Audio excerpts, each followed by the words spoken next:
Hi everybody, welcome back to Lifting the Lamp.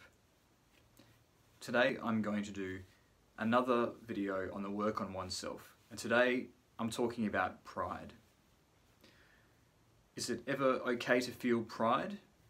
And if it's okay to feel pride in some situations, what are the situations where pride should be put in check so that it doesn't become excessive? It doesn't lead to us having a distorted view of reality and bringing harm to other people. And what are some of the ways that we can put our pride in check? What are some of the ways that we can start to curtail that? So that's what I'm talking about in this video. As far as unfavourable personality traits go, pride is one of the big ones. And it's one that plagues even spiritual people. You can spend your life doing the work on yourself and eliminating all of the kind of negative traits, negative behavior patterns that you had before, and you can still have pride. It's just turned into what's called a spiritual pride, which in many ways is the most dangerous kind of pride. It leads to all kinds of problems like religious zealotry and dogmatism, and a sense of moral superiority, and it gives pridefulness the opportunity to disguise itself as something that is virtuous. And that is a video all on its own. But for today's purposes, we're looking at pride in general. So there are some people who describe themselves as spiritual who take it too far when it comes to pride. They say that you're never allowed to feel a sense of pride, and if you do, then that's somehow sinful or egotistical. I don't think that that's the case.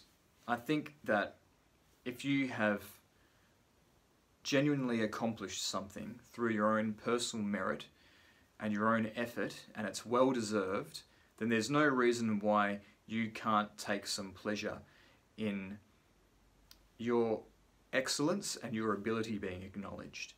I think that the brain rewards us for demonstrating excellence, and by doing that it's encouraging us to develop in a positive direction, and I don't think that that's something that we need to try and quash or throw a wet blanket over just because it's seen as something which comes from the ego.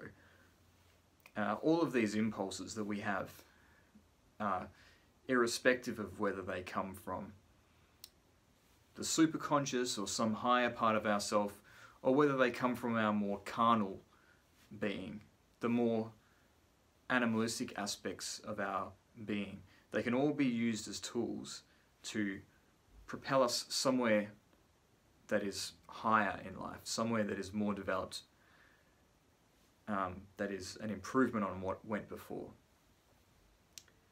So that kind of pride, I think, fine. But pride becomes a problem when one of two things happens.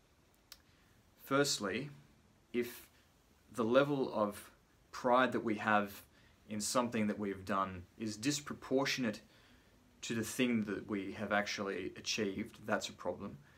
Secondly, pride is a problem when it leads us to believe that because we're better at something, or we've done better in a particular circumstance, that makes us intrinsically better than other people and makes other people secondary to us.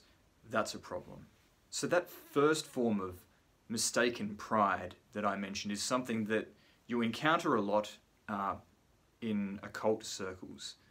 There are a lot of people who are occultists who have a little bit of success with magic, or they read a few books, and then they think that they are the greatest magician who has ever lived, that they are the next world teacher, that they are the chosen one, and that everybody should just adore them. You see it a lot in occult circles. And it's just, for anybody on the outside looking in, it's so clear that those people have an overinflated sense of their own importance when you look at what they've actually done. But they believe it about themselves so strongly. They believe that they're this special person who's just greater than all the rest, when in fact, if they just walked outside, they would see that there are lots of people who have accomplished the same thing as them, and perhaps even more than they have accomplished on their spiritual path. But they believe it so strongly, and so that is an example of unjustified pride. And it's an illustration of how believing that you're the center of the universe can really distort your perspective on how the rest of the world works, and it's going to distort your expectations of how other people are going to treat you and how you should treat other people. And that brings me to the second point about pride and mistaken forms of pride, and that is to believe that you're somehow better than other people. There are a lot of people who think that because they're more successful, or they live in a better suburb, or they have more money, or they are in a particular profession, or even if they hold certain political views, or hold certain moral virtues close to their heart, that somehow makes them superior to other people, so that they look down on other people. Now that's very dangerous, because what it does is you're denying, if you're treating somebody as a second-class citizen, as lesser than you, you're denying their basic humanity.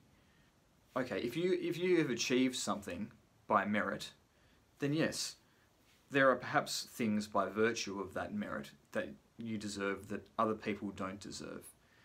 But if you start to believe that because of certain things you've accomplished in life, you deserve more respect than other people, and you deserve to be treated with more dignity than other people, and that you should have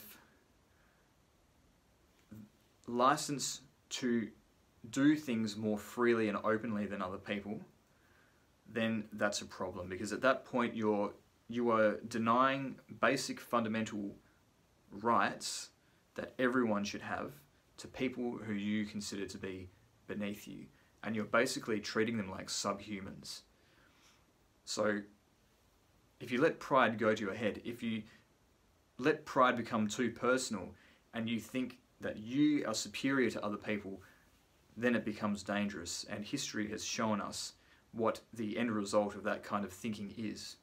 And of course, the other fundamental error in thinking that because of the suburb that you live in, or the house that you live in, or the career that you work in, or how much money you have, somehow makes you better and means that you have improved yourself compared to other people, is completely flawed, because ultimately none of those things really matter.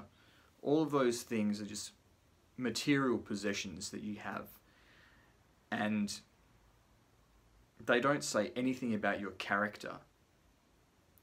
The only way to truly improve yourself is through the work on oneself, through moral development, through cultivating virtue, and by starting to identify not with the externalities of our life, which determine our place in the world, but that which we truly are, which is pure awareness, pure consciousness. That is the only true way to improve ourselves. Everything else is just bells and whistles. It's just window dressing.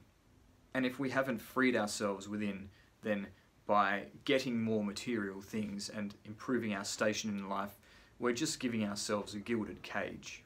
So it is in that sense that pride is unjustified as well. So I'll leave it there for today. I'll do a second video on pride where I talk more about some of the perspectives that we can adopt that will help us to see beyond pride, and we'll sort of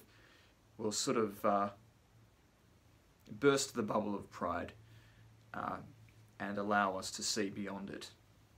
So stay tuned for that. Leave your comments down below as per usual. Thanks again for listening, and don't forget to hit that subscribe button. I'll see you next time.